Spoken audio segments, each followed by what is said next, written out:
Goeiemiddag. Goeiemiddag aan almal. Welkom eerstens. Ons is vandag hier so by die Jakes Gerwel gesprekke en ons praat met Frederik Botha oor sy debuut kortverhaalbundel Seuns weet. Ek wil nou amper sê soos die dominee sê, julle is gegroet. Ja, Frederik Botha,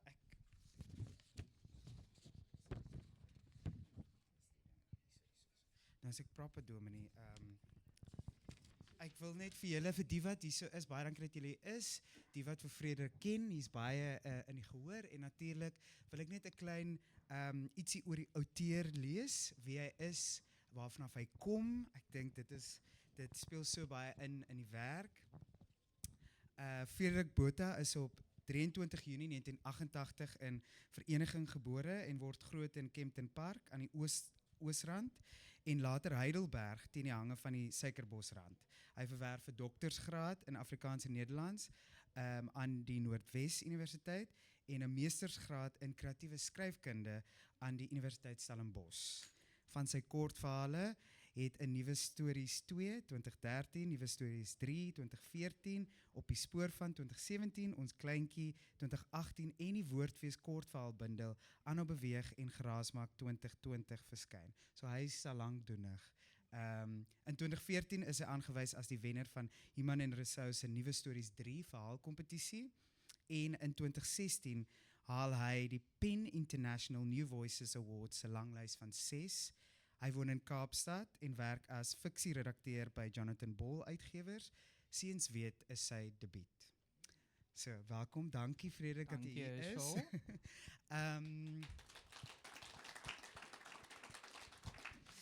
My naam is Herschel en ek het die groot voorreg om Frederik se eerste boek bekendstelling praatjie te doen. Ek het nou al die boek 2 keer gelees en ja, my voorblad is bietjie verniel van hoe ek geblaai het en gehighlight het. Dit is in my opinie 'n wonderlike debuut in 'n wonderlike genre en ek sien so uit vir wat hierdie boek gaan beteken vir meer kortverhaalbundels in die Afrikaanse letterkunde. So ja, daarmee wil ek afskop. Almal het al die boek gelees, of is die mense wat nog gee? Okay. So nou, ons wil mooi praat dat ons nie alles weggee nie, maar daar's baie. So ons kan nie aan alles raak nie, maar ons gaan probeer. Frederik, soos ek gesê het, hierdie wonderlike omslag deur Anthony Dalton, wat ook hier so is, dit trek jou aandag so onmiddellik as jy in 'n winkel gaan loop en natuurlik die titel Seuns weet en ek dink ons moet daar begin want vir die wat dalk nie weet waarvanaf dit kom nie en wat die inspirasie daar agter is nie en dan ook dalk sekere teenpool wat dit eintlik sê, wil jy vir ons bietjie verduidelik waarvanaf die titel kom? So interessant genoeg was hierdie nie die oorspronklike titel waarmee ek gewerk het nie. Daar was eintlik eers 'n ander werkstitel, Ketter.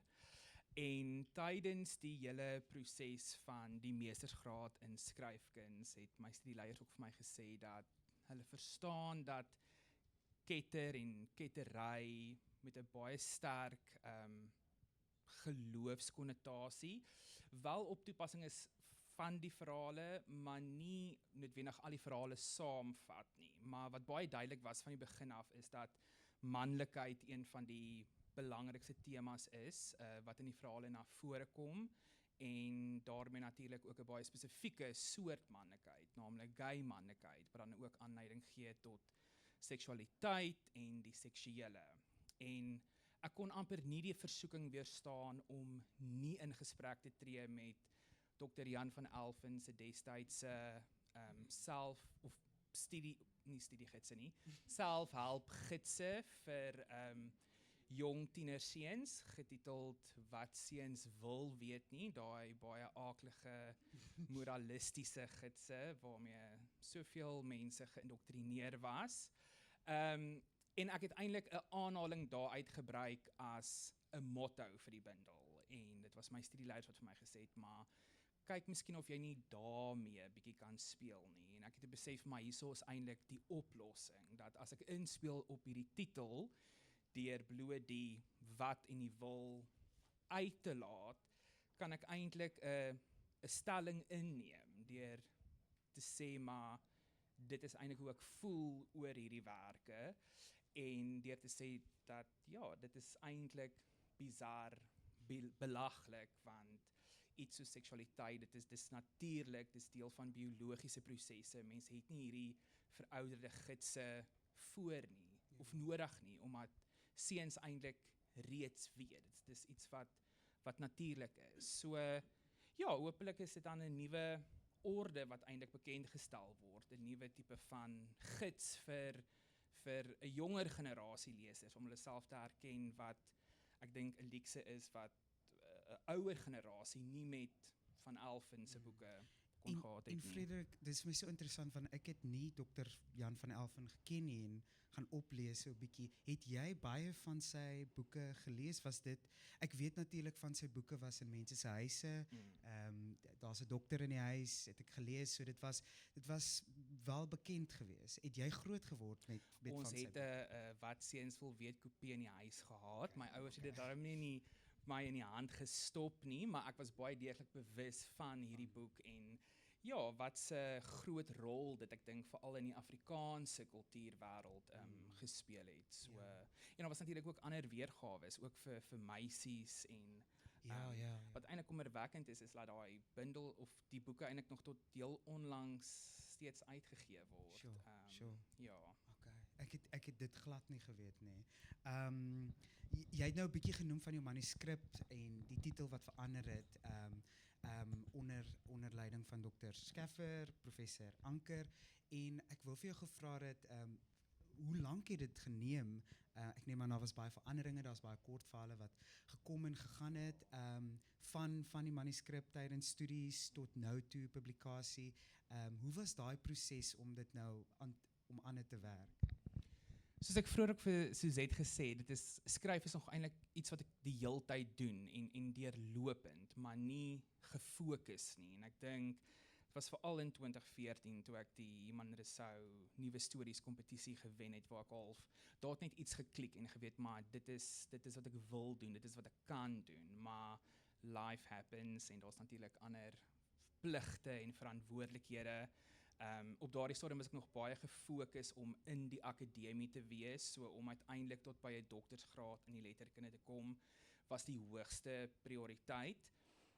En ek was 'n bietjie bang daarna om net cold turkey te gaan, want nou het jy al regdeur geswat van graad 1 af tot by jou PhD en ek wou nog altyd graag 'n M in skryfkuns doen, juis omdat dit vir jou daai struktuur en dissipline bied om spesifiek op manuskripontwikkeling te werk. So ek het in die finale jaar van my PhD aansoek gedoen vir keuring, dit gekry en dit was natuurlik ook 'n lekker oplossing omdat die M 'n akademiese komponent het wat teoreties is, maar dit is ook 'n kreatiewe komponent wat die skryfgedeelte is. So ek voel dit het ook daai navorser in my bietjie tevrede gestel. So ja, in 2020 uiteindelik begin, slegs 4 van die verhale wat in die bundel is, het voorheen verskyn in ander bloemlesings, maar dit is natuurlik ook nogal indringend hersien en herskryf om by hierdie styl en formaat aan te pas. Maar ja, dit was uiteindelik 'n proses van 3 jaar wat die M gevat het en dan is dit van uitgewer kry en dan is daar weer 'n hele nuwe proses wat begin. Ek dink die groot waarde van die M is dit leer jou dat skryf is eintlik herskryf. Van hierdie verhale het werklik waar by 'n 5de, 6de weergawe gaan draai en vir iemand wat eintlik 'n lui skrywer is dit nogal 'n frustrasie. Dis hoekom dit so goed is. En dan kom jy by die uitgewer en dan is dit ook van okay, dit is fantasties dat hierdie uit 'n M uitkom, maar uitgewers het natuurlik ook baie ander oogmerke as soos jy weet, soos wat universiteite met 'n M skryfkunsprogram het. So dan begin nou eintlik weer 'n hele nuwe proses van skryf. So ja, ek dink van 2020 af sou ek sê dat ek regtig hiermee begin. En ek hou van wat jy sê, dat jy skryf, maar die lewe gebeur nog en jy moet, dit is tussendeur. Dit was vir my ook so lekker, jy oorskryf ook in van die verhale, die proses van die verteller karakter wat soort van skryf, en ek kon dit soos inlees. Dit was ook iets wat jy deur gegaan het. Om terug te gaan na die genre, die kortverhaal, soos ek nou gelees het, jy het al van tevore kortverhale geskryf. En in my oogpunt, ek kyk altyd op na mense wat kortverhale kan skryf. Iemand of 'n juffrou het iewers gesê, dit is baie moeilik, eintlik. En daar's baie min mense wat dit doen. Ek weet natuurlik, daar's mense wat dit in tydskrifte, dit word gepubliseer. Die Woordfees se kortverhaalbundel, Suzette is hierso, is 'n groot vlaggenskap van die genre en so baie mense wil inskryf en sovoorts. Maar ek wil vir jou persoonlik vra, hoe was dit? Wat is jou siening oor die genre? Hoekom wil jy jou debuut maak met kortverhale en wat is die plek van die kortverhaalkuns in die Afrikaanse letterkunde? En dan ook, as jy verder wil praat, hoe lesers inpas by dit, dat dit soort van, jy weet, dit word 'n amper gewilde soort van genre om te lees. Die kortverhaal as genre was nog altyd vir my baie aanloklik, en ek dink 'n groot rede daarvoor is ook omdat ek nie 'n digter is nie, so ek kan nie dig nie. Ek het wel soos meeste skrywers, seker nou maar in jou tienerfase, jou hand begin te waag aan poësie, maar ek het baie gou besef ek is nie 'n digter nie, maar daar was tog iets van poësie as genre, daai gefokusdheid, dat jy dit is woordekonomies, dit is nie so uitgesponne soos 'n roman nie, wat my aangetrek het. En natuurlik vind jy dan ook in die kortverhaal genre, want ek voel daar's dit presies dieselfde. Daar's iets van hierdie onmiddellikheid daarvan. Jy het daai luukse om in een sitting vinnig een verhaal klaar te lees, maar net soos die poësie stel kortverhale baie ander soort eis aan die leser as 'n roman. Jy kan jouself half bietjie verloor in 'n roman en nie mindless nie, maar laat jou gedagtes dwaal terwyl jy aanhou lees. Waar met poësie, met kortverhale is dit anderste. Jy moet fokus. So ek dink dit het ook te doen met my geaardheid. Ek is redelik ongeduldig. Ek dink nie ek sou die deursettingsvermoë hê om 'n lang skryfprojek soos 'n roman aan te pak nie. Maar ja, ek dink dit is wat die genre my laat voel.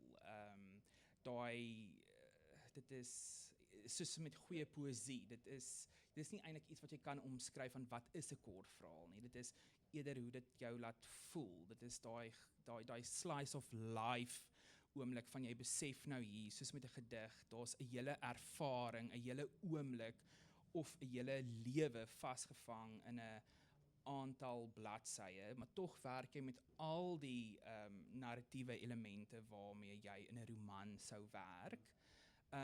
Ek dink dit het ook maar te doen net met my lewensverloop en die feit dat ek kortverhale begin te skryf op 'n jong ouderdom en redelik goeie terugvoer daaroor gekry het en dit ook as aanmoediging gesien het van mense wat voel maar dit is iets wat jy kan doen. So natuurlik wil jy jouself aanhou uitdaag, jy wil daarop verbeter.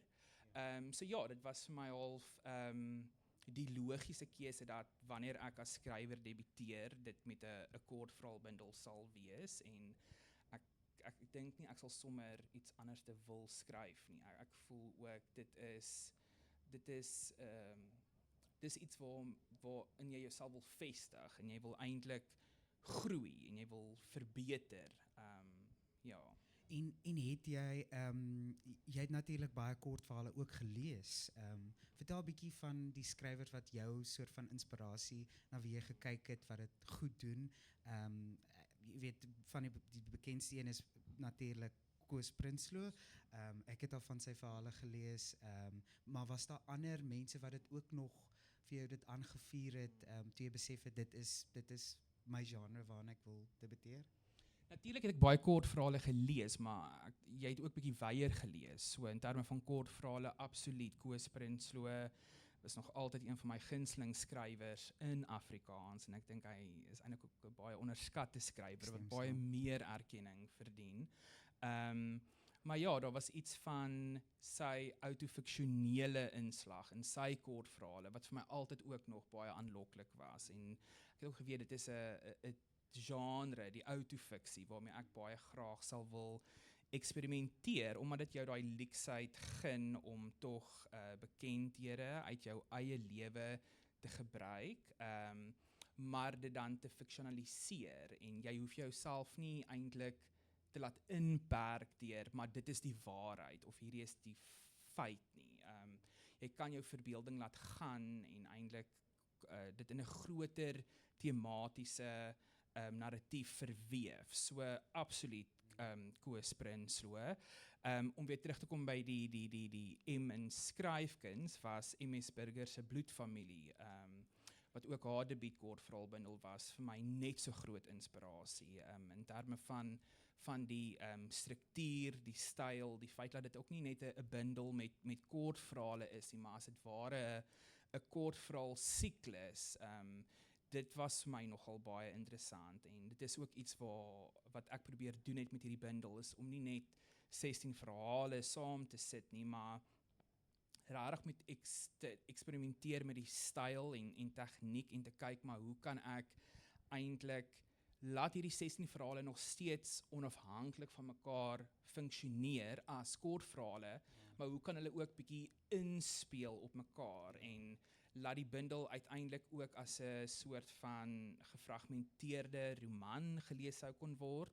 So definitief Bloedfamilie, maar ook net in terme van autofiksie as genre. Ek dink aan iemand soos Dominique Botha met Valsrivier, Kleinboer met sy romans, ja, in terme van manlikheid was Ryan Pedro se Pink Ceramic Hondjies en wat hy daarmee gedoen het in daai gedigte vir my nog altyd ongelooflik treffend en ja, dit was net so groot inspirasie.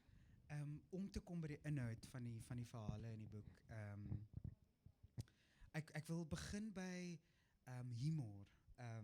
Toe ek dit gelees het, Frederik, daar was so baie oomblikke waar 'n sin, 'n woord, en dit pas aan by die vakmanskap van jou, dat waar jy ek het gelag want dit was so eerlik, prontheid, jy weet, dit is humor wat nie soort van probeer nie en dit is oral versprei in van die verhale en ek dink net persoonlik vir my wat soms met die drama en daai wêreld inkom, humor is moeilik en jy weet jy moet dit kan doen, reg doen. En so ek wil vra, was dit een van die goed dat terwyl jy skryf dat jy wil ook dit, jy weet, daar moet 'n ligter oomblikke wees, daar moet oomblikke van net eerlikheid wees en jy weet jy self sensuur nie jouself nie, jy geniet die grappie in dit self. Vertel 'n bietjie meer van die humoristiese kant van die bundel want ek dink dis 'n groot deel daarvan.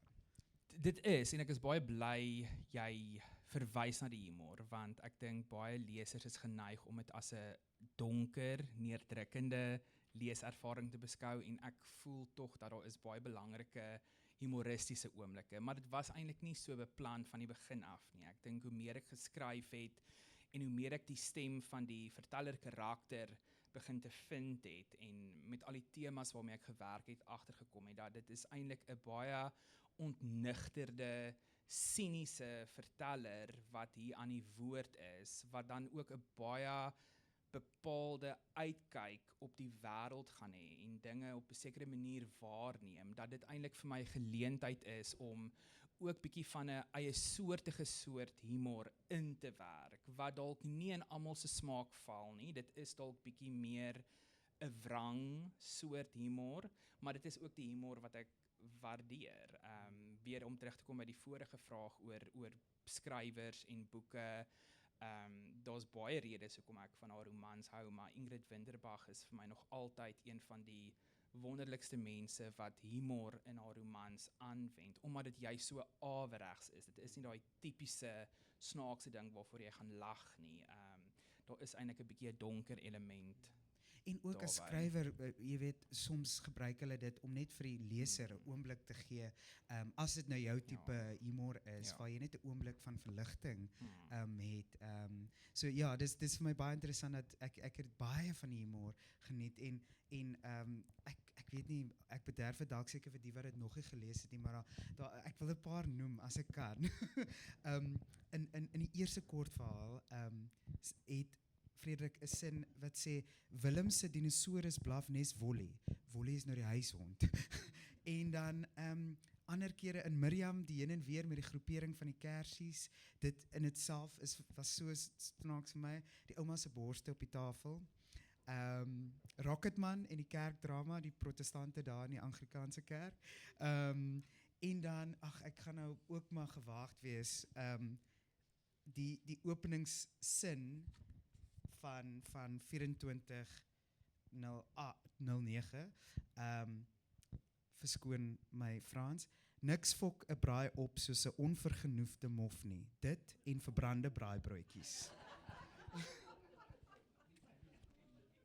So, dit is heerlike oomblikke en dan geniet jy lees en boeke en skrywers so baie. Jy het nou 'n bietjie begin met die karakters, die verteller karakter het nou al 'n bietjie uitgebrei, maar ek het ook die ander hooftipe karakters geniet, die ma, die pa, die boeties, Elodie, het so 'n sagte plek in my hart, Martinus, Christian, wonderlike karakters.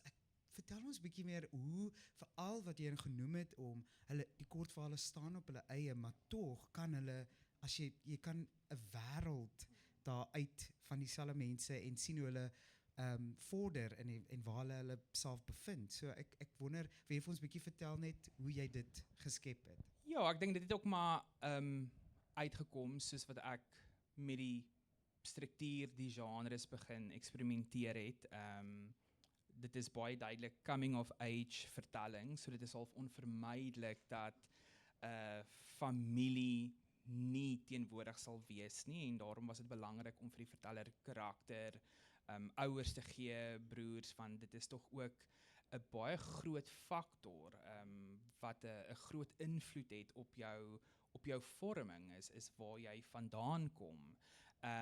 Maar omdat die verhale eintlik sulke momentopnames in die verteller karakter se lewe word, verlaat hy natuurlik later die huis, hy gaan universiteit toe, hy daar 'n beste vriendin, Elodie, wie hy ontmoet. Hy begin later te werk, sy pad kruis met verskeie minnaars, dit is verskeie interaksies met mense, en dan natuurlik ook vriende, soos hy ouer word en homself in 'n verhouding begeef saam met Christian, wat 'n baie komplekse verhouding is. En dan natuurlik ook weer die familie wat saam met hom verouder, die ouers, die broers, Die ja, ma, die ma, en jy sien die ma se begin en einde. Dit was so, ja, en ek en dit sluit aan by wat jy nou genoem het al van autofiksie, en asseblief verduidelik baie meer, want ek dink baie skrywers het dit maar in hulle werke in, jy weet, jou eie verwysingsraamwerk, ervaringswêreld gebruik jy vir karakters en so voort. Jy het ook natuurlik in die begin van die boek waar jy vir die leser sê, jy weet, daar's raakpunte met jou ervarings, maar dat die karakters en die gebeure is fiktief, en ek lees ook in 'n onderhoud wat jy gedoen het, dat jou pa is byvoorbeeld baie verskillend as die pa in die boek. So hoe het jy daai balans gehandhaaf vir jouself natuurlik, en ook dan nou vir die lesers, dat hulle ook hulle eie ervaring van hierdie karakters, want ek ken nie jou ma en jou pa nie, maar daar's 'n pad wat jy as leser stap met die boeties, met die pa en die ma. So hoe het jy daai balans gehandhaaf?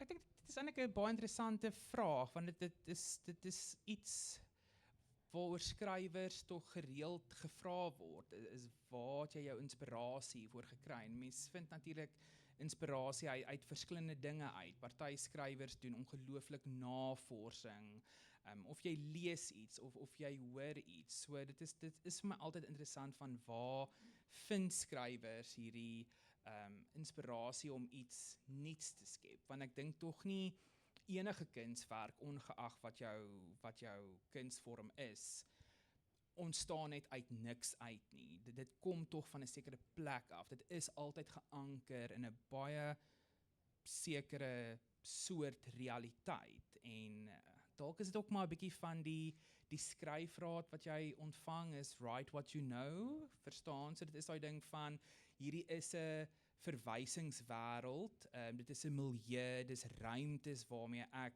bekend is en vertroud is, maar soos ek vroeër gesê het, ek hoef myself nie te laat inperk daardeur om te sê maar goed, hierdie karakter moet so wees of dit is absoluut hoe dit gebeur het nie, is daar kan jy jou verbeelding bietjie laat gaan en net vrye teels gee en ek dink dit was ook hoekom dit nodig is om daai disclaimer voorin te sit, want daar is inderdaad baie duidelike ooreenkomste tussen ek as skrywer, maar ook die verteller karakter.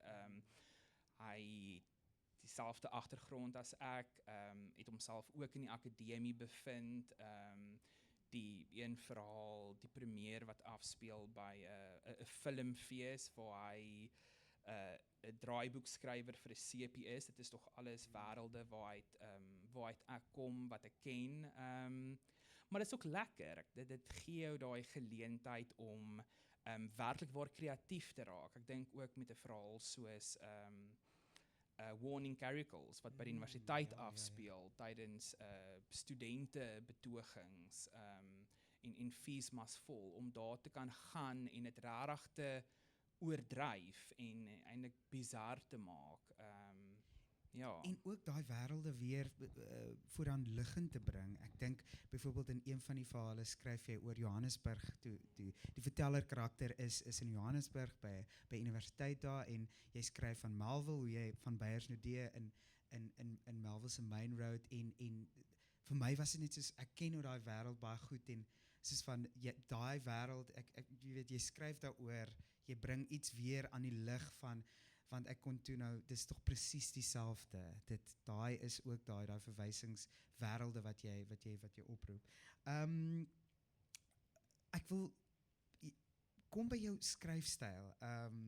En dis ook dalk 'n moeilike vraag en maybe moet mense vir skrywers dit vra nie. Maybe moet die akademici en die ander kenners dit definieer, maar dink jy het 'n spesifieke soort van styl in jou werk, in die bundel?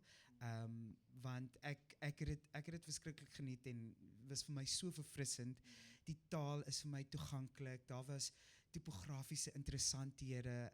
In een van die verhale skryf jy hoe die ma pak gee. En ek het net gewonder, as jy dan nou al gedink het aan jou styl, hoe sal jy dit definieer of waarna mik jy as 'n skryfstyl, as ek dit so kan stel? Ek dink dit het ook maar baie te doen met jou belangstellings. Ek is nogal 'n groot fliekfoendie. Ek hou baie van films en ek het ook al baie gehoor dat my skryfstyl is ongelooflik filmies en ek dink jy het dit ook nou half bietjie gesê van soos jy 'n verhaal lees, dan besef jy maar hoe die verteller besig is om ruimte te beskryf of hoe hy besig is om in die kaartterrein wat hy sien en waarneem. Ek dink omdat ek so groot liefde vir film het, is dit definitief ook iets wat ek altyd in gedagte het terwyl ek skryf, is hoe dit eintlik sou afspeel as 'n tipe van 'n film. En ek dink maar ook net my agtergrond as draaiboekskrywer, wat soos jy weet jou regtig help om dialoog te skryf, want dit is nie maklik om dialoog te skryf nie en dit is iets waarvoor ek die CP werk altyd ongelooflik dankbaar sal wees, behalwe dat dit jou leer om skryffiks te wees en skryfdissipline te hê, leer dit jou om met 20 karakters te werk wat almal verskillend moet klink, hulle het verskillende registers, en hopelik ja, is dit ook iets wat vasgevang word in my kortkuns, is die dialoog. Maar ja, in terme van styl, ook dalk, soos ek vroeër gesê, die bietjie meer averegse soort humor, waarvan daar definitief spore in die bundel is. Ja, lesers moet maar self besluit. Die resensente. Ek wil ook natuurlik 'n groot deel van die boek is soos jy al genoem het seksualiteit. En toe ek dit gelees het, was dit my interessant dat dit so in die verhale oral verweef is. Dis natuurlik by een of twee van die kortverhale 'n spulpunt van die storie, maar jy kry deurgangs 'n ervaring van die verteller karakter se eintlik maar sy eie waarwording met sy seksualiteit en die verloop daarvan en hoe dit met tyd verander en wat hy doen en ek weet natuurlik baie van die lesers wat daai ervaringswêreld ken. Dit is natuurlik vir hulle treffend om dit verteenwoordig te sien. Maar ek en ook jy doen dit sonder oordeel of sonder skaamte en perke.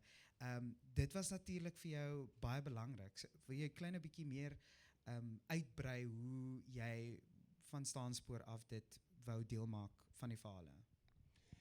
Omdat dit juis 'n coming of age vertelling is, was dit al onvermydelik dat seks en seksualiteit ook deel gaan wees daarvan, want dit is tog 'n baie groot rolspeler of komponent van volwasse wording, van adolessensie. En soos jy nou net gesê het, dit gaan ook oor verteenwoordiging. As gay persoon het ek groot geword en natuurlik aanklank gevind by die werk van 'n Koos Prinsloo of 'n Johan de Lange, maar dit was ook baie keer van hulle is uit 'n ander generasie. Dit is nie noodwendig 'n verwysingsraamwerk waarmee ek as baie jong leser kan identifiseer nie. En uiteindelik is dit tog hoekom ons letterkunde het en stories is om minder alleen te voel, om jouself te herken in hierdie spieël wat vir jou opgehou word om te sê maar dit is wie ons is, dis wie ons kan word, dis waarheen ons op pad is, en net om minder alleen te voel. En ek dink dit is ook hoekom dit vir my belangrik was om 'n baie spesifieke soort gay manlikheid uit te beeld, want daar is natuurlik plek vir almal en om te sê maar hierdie tipe uitbeelding het nie bestaansreg nie. Dit is vir my ook problematies. Of dat dit in 'n manier 'n leser sal afskrik as jy dit lees dat daar spring dit nou weer uit. Maar ek het gevoel jy het dit so knap gedoen in 'n manier dat vir my, jy weet, ek geniet dit, waardeer dit en dan dink jy 'n ander leser wat dalk nie daai verwysingsraamwerk en dan word dit ook 'n oomblik vir hulle om ook geïnteresseerd te wees en jy weet die belangstelling daarin. Ek wil aangaan na die manlikheid deel daarvan. Daar's natuurlik nou al, jy het nou al 'n paar onderhoude gedoen en jy het al daaroor gepraat en ek moet sê die ding wat ek praat van die pa en die boeties en so voort. En 'n mens, dis baie maklik om te sê dat net hulle het toksiese manlike gedrag, maar ek het dit tog ook ervaar in van die gay karakters, dat daar is ook, en soos jy sê, Christian is byvoorbeeld baie gekompliseerd en jy weet verwikkeld in sy eie wêreld en wie hy is. Wil jy nie vir ons bietjie vertel hoe jy voel oor dit nie, oor manlikheid en die verskille daarin, mense wat dit dalk nog nie verstaan, dat 'n gay man kan ook, jy weet, problematies is in sy manlikheid en dit nie gereserveerd is net op straight mans nie. Absoluut, en dis juist wat ek wou gedoen het. Ek dink baie keer word daar besef of gedink dat gay mense kan nie, gay mans kan nie 'n vorm van toksiese manlikheid in stand hou en handhaaf nie, dat dit is iets wat net van toepassing is op heteroseksuele mans, maar dit is nie waar nie. Dit is natuurlik, dis vir my altyd 'n baie groot eye-opener wanneer jy gay mans ontmoet en dan besef jy maar dit is hulle politieke oortuiging of dit is hulle siening. Ek meen as jy kyk byvoorbeeld, nie om nou politiek te praat nie, maar met Trump, daar is 'n hele quiz vir Trump beweging wat eintlik snaaks is, want hy staan vir alles wat hulle verteenwoordig. So is absoluut reg. Dit is nie net die tipiese slegte karakters in die verhale wat mense sou sê hulle is die wat toksiese manlikheid handhaaf nie. Dit is definitief van die gay karakters en die verteller. Ek dink dit was ook 'n lekker manier om werklik waar fiksie te skep. Klink nou of ek myself verontskuldig om te sê maar ek is hierdie baie nice mens, maar ek hoop tog ek is, maar hy is baie cynies en hy is ek dink nie hy's nie 'n likable verteller nie, wat ook vir my lekker was want ek dink dit maak hom 'n interessante karakter. As leser hou ek altyd van daai karakters wat jou eintlik bietjie ongemaklik laat voel. Hulle is nie hierdie ooglopende nice karakters wat alles reg doen nie. Hulle is eintlik bietjie kompleks en ek dink men sien dit in sy siening van die wêreld dat die seksualiteit is 'n groot wig tussen hom en sy familie wat groot ongemak veroorsaak, maar tog al word hy groot en het hy 'n baie unieke uitkyk of siening op die wêreld, word daar nog eintlik gereeld teruggekeer, baie onbewustelik na hierdie manier hoe hy groot gemaak was, veral wanneer dit kom by politiek en in terme van hantering van ander karakters wat dalk 'n ander ras het as hy, wat tog weer onderskryf word aan daai grootwordjare en daai invloed van jou ouers, jou kultuur, die vraag kan mens dit werklik ontsnap, kan mens dit regtig ooit ontgroei, maar ja, dit is absoluut die toksiese manlikheid is op toepassing van meer as een karakter. En ek dink juis wat jy nou noem van kan jy dit groei uit dit, jy weet, kom dit eventually uit jou uit, al daai goed van jou kinderjare en hoe jy groot gemaak was. Maar om dit vir 'n gay leser, om dit soort van ook te ervaar dat daar introspeksie is vir die goed wat ons ook, jy weet, soms net nie, ek dink dis okay, want ek is verontskuldig as gevolg hiervan. Gepraat van die familie by die braaitafel en jou verteller karakter se eerste keer na 'n soort van 'n coming out aan die familie kom hy huis toe en in 2409 en ek het vir jou gesê dit is een van my gunsteling en dit is nie net as gevolg van die storie nie, ek dink net jy doen ongelooflike vaardige werk in die kortverhaal. En jy het gesê baie ander lesers het al gesê uitgereik dat dit ook hulle gunsteling is. Hoekom dink jy resoneer dit so baie met lesers en is dit net een groep wat daarmee resoneer? Ek dink dit is weer eens daai ding van verteenwoordiging, van maar hierso is iets waarmee ek kan identifiseer, dit is iets waardeur ek ook is, wat ek ook deurgemaak het, en jy is reg, dit is die lekkerste terugvoer wat mens kry, is natuurlik die van die lesers, want dit is uiteindelik vir wie jy die boeke skryf. En ek het inderdaad ook al 'n hele paar terugvoer gekry van lesers, en dan is dit ook gay manlike lesers van my ouderdom, wat sê, soos jy nou gesê, dat 2409 is definitief 'n verhaal wat baie diep tot hulle gespreek het, en wat heerlik is om dan hulle stories te hoor, is om dan, al is dit fiksie, om dan hulle coming out verhaal te hoor, en hoe hulle familie daarop gereageer het, en hoe daar beloftes gemaak was van, maar ons gaan nog hieroor praat, maar daar word nooit regtig weer daaroor gepraat nie, dit is maar net iets wat hanteer word, en almal loop maar eintlik op eierdoppe, en dit was vir my belangrik dat daar so tipe verhaal is, omdat ek met 'n gay verteller karakter werk, dit is coming of age vertellings, want daai is eintlik so 'n rite of passage in enige gay mens se lewe, wat ook as jy nou mooi daaraan dink, eintlik belaglik is. Dit is bizar, laat 'n gay persoon, laat daar eintlik verwag word, dat iemand moet sê, hi, hier is ek, en dit is nou my seksuele oortuiging. Dit is eintlik so onnodig, maar as gevolg van die samelewing en alles, het dit nou deel geword daarvan, en Ja. Ek wil net sê by daai kortval het ek so gewens die verteller karakter vat die teestel saam met hom huis toe, die Royal Albert. Die wat dit gelees het sal weet. Ja, soos jy gesê het, die leser se indrukke is so belangrik. Natuurlik is daar ook mense wat nou al geskryf het oor die boek en dit is vir my interessant die ontvangs daarvan uit die resensente.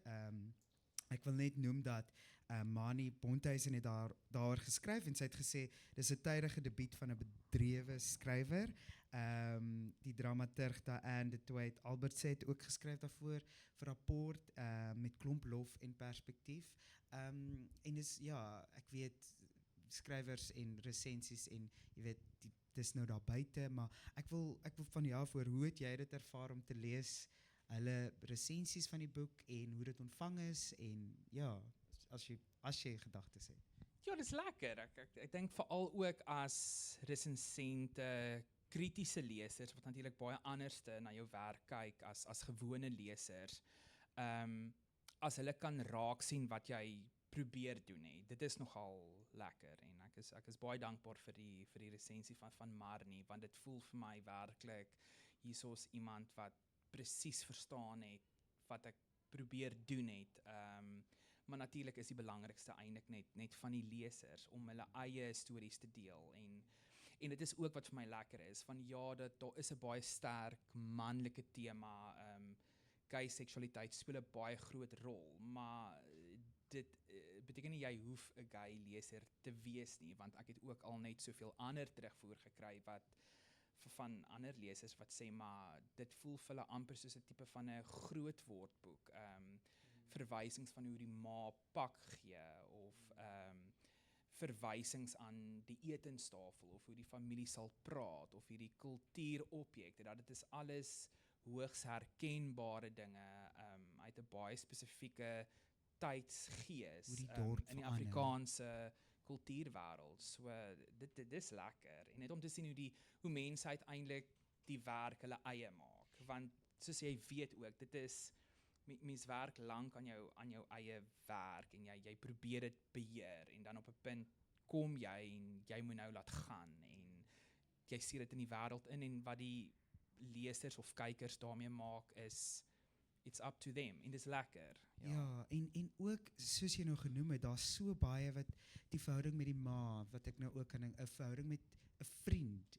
Dit word ook tog aangespreek en dit is ook in die verhale so ja, vir my was dit net die laaste kort verhaal jy weet dit ja, ek kan dit nie bederf vir die wat dit nog nie gelees het nie, maar daai verhouding met die ma op daai ouderdom, 'n seun, daar's so baie raakplekke soos jy sê. En ek is bly jy noem die visuele kant daarvan, want die verteller karakter is tog so gedetailleerd in daai klein oomblikke wat hy iets net voor die hand liggend bring. Ek wil natuurlik baie meer praat oor elke kort verhaal, maar ek dink ons het daarom nog lekker tyd om vrae en ek dink hulle het ook baie interessante vrae.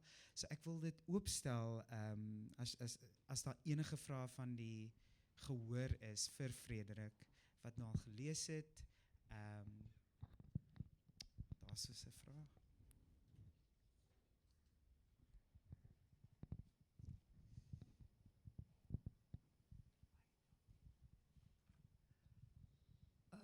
Goeiemiddag. Ek het nog nie die boek gelees nie. Hoeveel, Frederik, sal jy sê van jouself is in die boek? Jy weet, wat jou eie lewe weerspieël. Baie dankie. Sure, dit is moeilik om nou spesifiek te sê presies hoeveel. Hoeveel Soos ek persentasie, gesê het, Frederik? daar is baie duidelike ooreenkomste en dit was ook hoekom dit vir my belangrik was om daai disclaimer in te hê.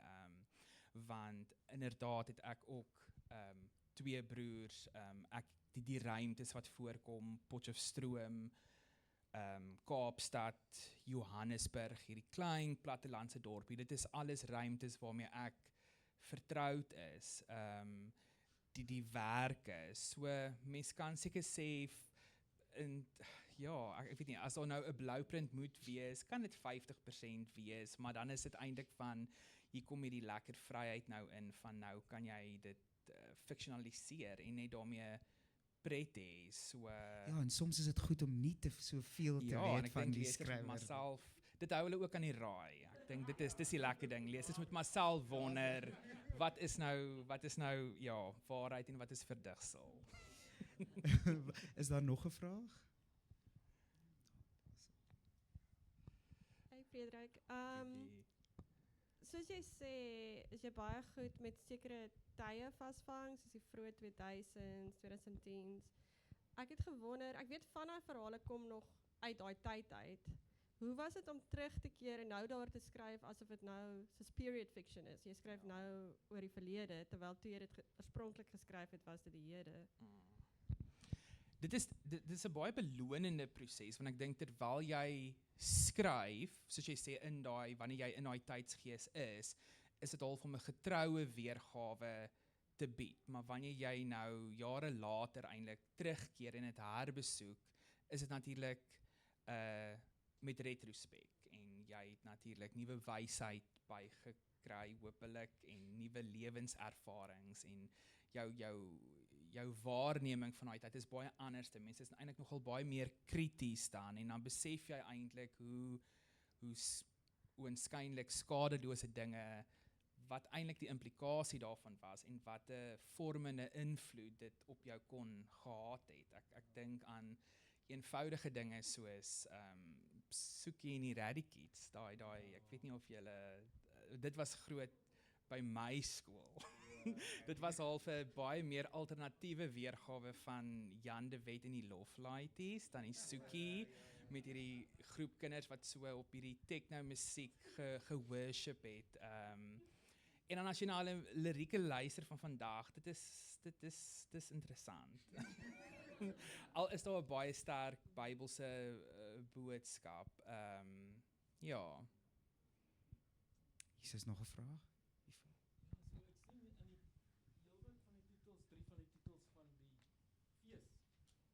Actually seuns weet en seun self van Dana Snyman en daar's nog 'n seun na my hart.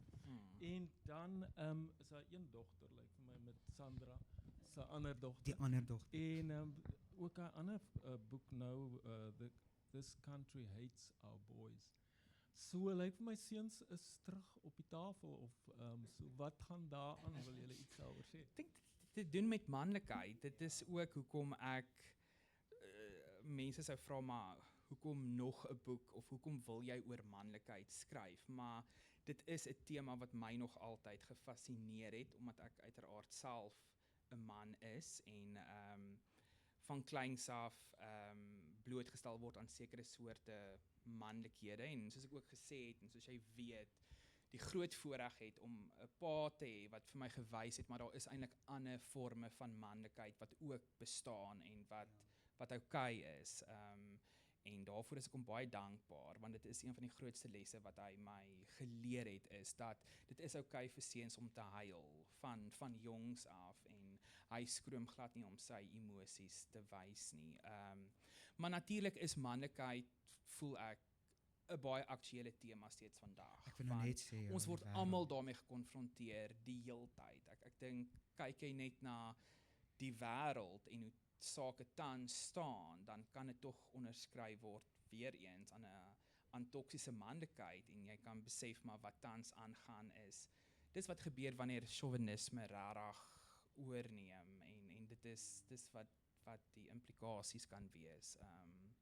Ek stem 100% saam, net om by te voeg, dit is daai wat ons nou besef ons mans en seuns die inkyk.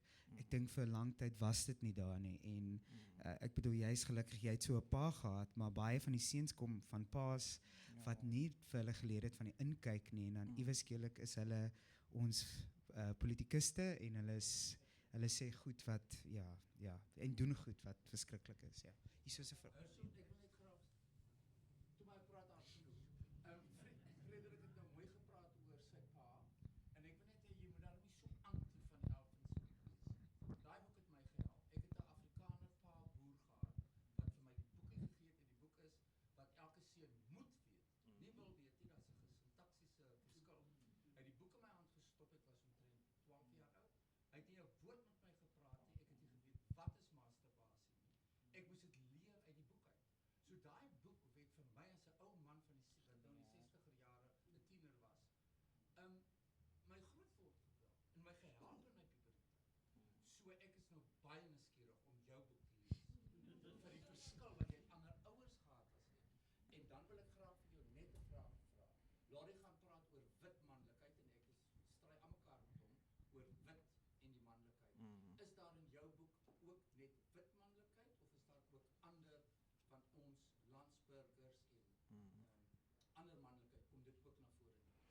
absoluut is dit wit manlikheid. Ek weer eens die verteller karakter se verwysingsraamwerk, die gesin waarin hy groot word, maar daar is natuurlik ook interaksies met ander rasse. En ek is so bly om te hoor jy het so positiewe ervaring gehad en ek dink eintlik dit skakel ook 'n bietjie met wat Bibi gesê het, is van jy kyk, ek het uiteraard nie in daai tydsgees groot geword met daai tipe boeke nie. So ek het ook in 'n baie ander tydvak van my lewe na daardie tipe boeke gekyk, en soos jy reg gesê het, met 'n baie ander verwysingsraamwerk, baie ander soort opvoeding en eintlik ongemaklik gevoel oor hierdie tipe boeke en besef maar dit is waarmee soveel jong seuns net in die hand gestop was.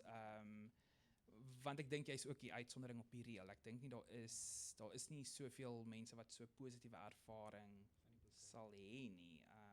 Ja. En dit is ook daai ding van soms die kwaad uit die skade van die boek wat bestaan en daar is daar tog iets wat iemand leer uit dit van hulle self. Al is dit nie alles goed en wel en jy weet soos dit nie. Ek wil Frederik vra die tyd jy skryf terug, jy kyk terug. Ek onthou in een van die kortvalle jy praat oor die dag wat Madiba ook gesterf het. Dit is 'n oomblik in ons land wat ook jy weet so spesifiek is, jy weet aan ons almal en mense. So is daar nog voorbeelde waar jy daai tyd hoe jy nou kyk na dit terug? Dalk oor daai spesifieke manlikheid wat Neil ook nou genoem het, waar dit anders te nou is as wat toe jy dit dan ervaar het, as my vraag sit. Ek dink daar's baie sulke voorbeelde in die bundel en in die verhale, juis ook omdat dit hierdie momentopnames is in die verteller se lewe, om dan te sê, maar dit is rarig hierdie insident of hierdie interaksie of hierdie tipe karakter het 'n baie vormende, bepalende invloed op sy ervaring of lewensuitkyk gehad en dit is dan hoekom dit so belangrik was om deurlopend terug te keer na daai oomblikke, omdat dit ook uiteindelik werk met verlies van onskuld. Daar is ook 'n verteller, 'n kinderverteller in van die verhale. Die openingsverhaal begin met 'n kinderverteller waar die karakter nog jonk is, en nou sonder om die verhaal weg te gee, is daar in die openingsverhaal 'n insident wat lei tot eintlik sy verlies van onskuld, maar dit is ook iets wat ook miskien skakel met die Jan van Elfen boeke, omdat dit juist gegaan het oor hierdie bewaring van onskuld, dat seksualiteit, seks, jou liggaam is iets kosbaars, dit is iets heiligs, jy moet dit ten alle tye bewaar, laat ja, jy eintlik die hele tyd terugkeer daarna en jouself afvra, is dit nou die oomblik waar kan mens ooit rarig 'n totale verlies van onskuld hê, of is dit eintlik iets wat stelselmatig deurlopend gebeur, is dit eintlik maar net nog iets wat bygevoeg word tot die verteller karakter se belewenis, wat maak dat hy so 'n siniese, ontnigterde uitkyk op die wêreld het. Ja. Ek dink dit was nog hand, ja. Ursula, ek het voor die tyd verskoning gemaak dat ek vinnig moet gaan. Dan moet ek vinnig vra. Dit klink vir my, ons het hier te maak met verhale, ek het nog nie gelees nie en ek is bitter spyt daaroor. Verhale van om tot verstaan en tot verwoording te kom van 'n lewenservaring. Kan jy net 'n opmerking maak as daar ook staan van 'n geloofservaring of 'n godsdienstervaring? My kop werk in die rigting van 'n progressiewe verstaan van dit. Ek wil jou mening graag hoor. Absoluut, ek dink daar's tog verskeie faktore wat 'n invloed op jou verstaan of weet of uitkyk van die lewe het. En net so seksualiteit, familie, verhoudings, jou werk, alles 'n groot rol speel. Kultuur is geloof ook 'n baie groot een. En in hierdie konteks gaan dit dan ook met die verteller karakter se verwysingsraamwerk van hy word in 'n baie spesifieke soort gesin, in 'n baie spesifieke huis groot wat hierdie streng konservatiewe Christelike waardes en nie net eers Christelike waardes nie, eintlik uitkyk op die lewe aanhang wat hy nie eintlik voel hy kan onderskryf nie. En hoe dit eintlik alles amper emosieloos gedoen word. Dit is net die spesifieke verhaal waar dit die verteller se aanneming en voorstelling is en dit is net kort nadat hy eintlik begin te bewus word het van sy seksualiteit en sy eintlik heel onskuldige eerste ervaring met 'n man, seun gehad het en dan vir sy ouers sê maar hy voel hy is nie reg om aangeneem en voorgestel te word nie want hy besef as gevolg van sy opvoeding in die kerk wat hierdie implikasie eintlik het en die ouers se reaksie dan man kry dit net oor en verby. Dit is nou nie, dit is iets soos jou bestuurderslisensie. Soos kry dit net, dan is dit nou verby, maar dit is tog nie hoe dit moet wees nie. En ook in die eerste verhaal, net om by te voeg, daar waar die verteller karakter as kind ongehoorsaamheid en hoe dit in die sonndagskool vertel was en die storie van Abraham en Isak. Dit is tog ook deel van dit wat jy nou weer eens dit skakel met hierdie genre van coming of age vertellings van wat het alles 'n invloed op hierdie verteller en ek dink vir 'n jong kind van daai ouderdom om met so 'n storie gekonfronteer te word wat eintlik gelaai is met konsepte soos vergifnis en skuld en gehoorsaamheid.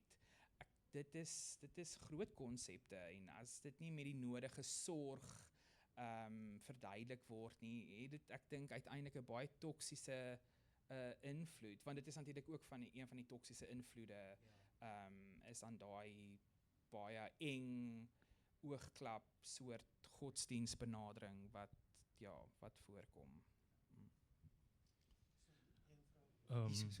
Dankie Frederik, dat jy, eerstens wil ek net sê dankie dat jy jou storie deel saam met ons en veral die millennials, dat hulle kan sien, dat is nie net hulle wat deur hierdie, jy weet, sal sê moeilike tyd gaan nie.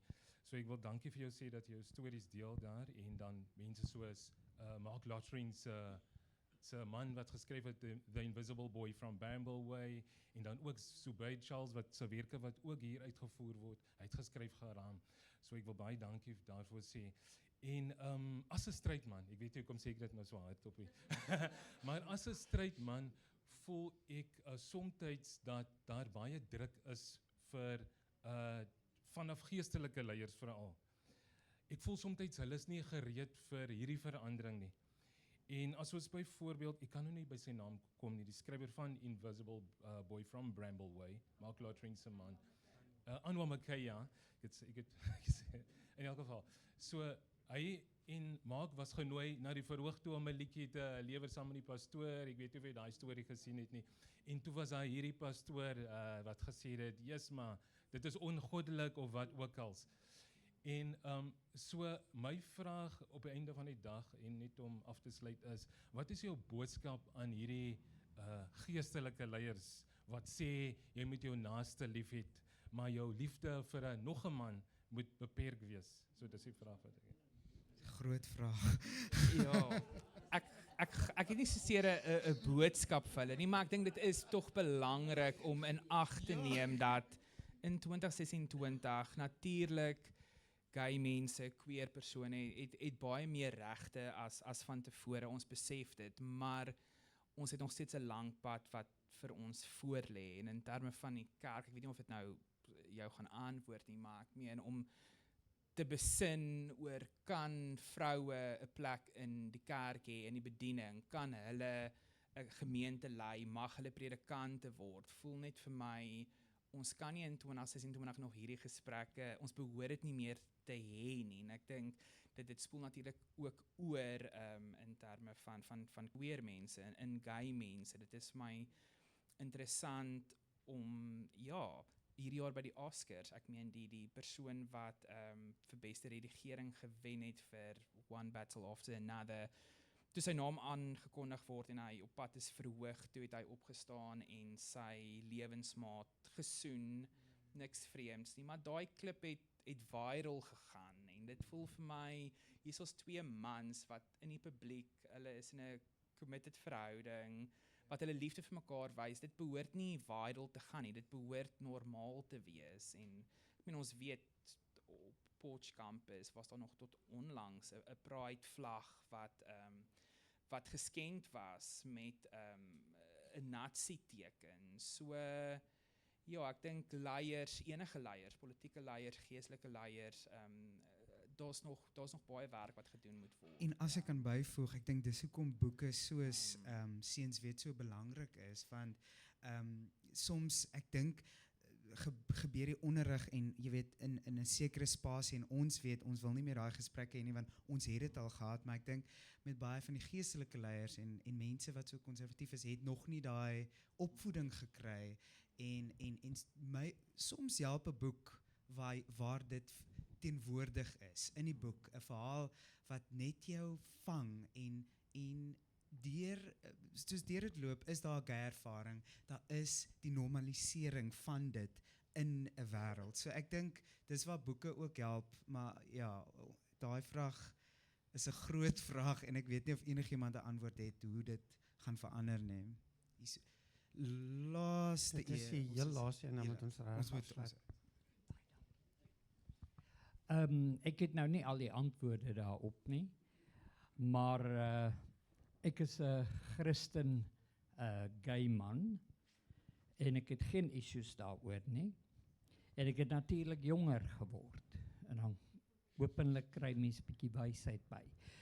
Daar word baie tekste uit konteks ook gevat of net een sinnetjie, maar die een wat nie gelees word nie of wat jy nie hoor van nie, is ek dink amper dis Matteus 19, ek is nou nie 100% seker nie.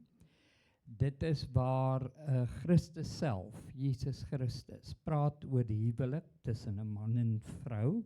Ek voel net ek moet dit noem, laat ons 'n bietjie konteks kry daar. En dan gaan hy ook volgende in, dan sê hy, almal vat nie die woord nie. Sommige mense is nie gemaak om te trou soos 'n hakies, soos 'n man en vrou, maar hulle is so gebore uit die moederskoot. Dit staan in Matteus, ek dink Matteus 19. Ek weet nie of dit vers 11 is nie. Ek kan nou nie presies onthou nie.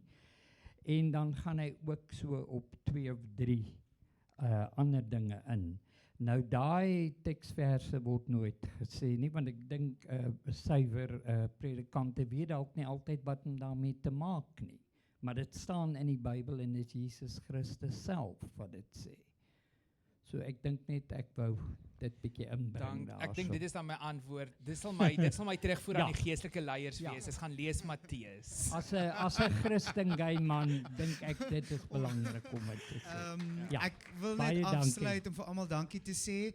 Frederik se boek is te koop hierso by die Boek Oase, Exclusive Books. Asseblief, hy is ook hier buite om te teken. Asseblief kry 'n kopie en koop vir iemand anders, koop vir jouself. Dit is ons gaan saam help om daai groot vraag te beantwoord as ons die boek lees, almal en ons deel. Dankie almal en dankie Herschel.